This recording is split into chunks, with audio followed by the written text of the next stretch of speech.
So I'm an outsider, of course, to Kansas politics. But if I had, a stereotype like of the Kansas legislature, Kansas politics, it would probably be like, there's like some real Old Testament stuff going on there. A lot of stuff that I might look at it and be like, whoa. Would that be a correct stereotype of the Kansas legislature? In my opinion, I look at other states, I'm like, wow, they're a little bit more crazier than we are. I feel like when I go to like these future caucus like conferences and other conferences, and I hear what's happening in their legislature. I mean, even in Missouri, there was like this weird thing of women couldn't wear tank top and like have their shoulders exposed. And I'm like, that's like like we have people wearing like cowboy hats and like zebra hats. Like um so I'm like, Kansas is not that crazy. And I'm very happy about that. I feel really lucky that even though we do have folks who are, way right, way left, they kind of like do so in a very uh I wouldn't say, I don't know, respectful. Like they do their thing and they say their thing and then they introduce legislation.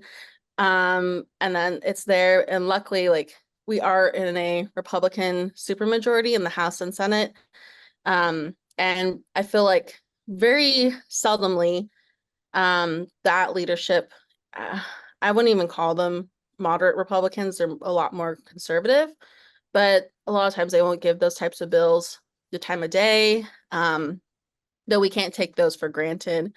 That, maybe they'll pull one of those crazy bills up. So I feel lucky that, we do see very weird things being proposed in legislation, but we don't really see them go through or that far in the process of things. And I it gives me a sense of hope because when we talk about other topics like cannabis and marijuana, oh, we hear that everywhere in Kansas. Like folks out west, the grandmas and grandpas are excited about that.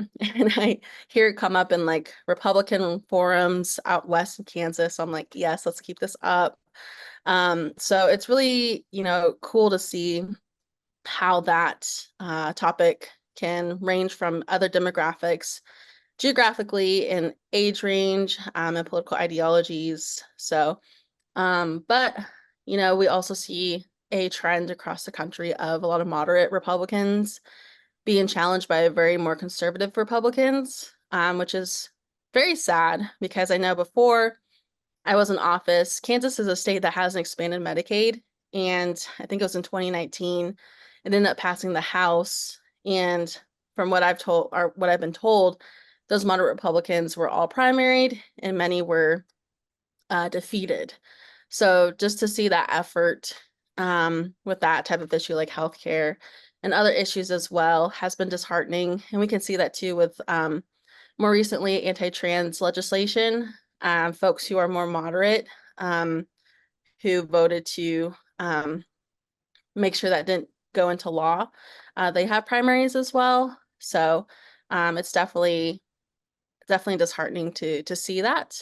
But we hope we can, we have good candidates out there.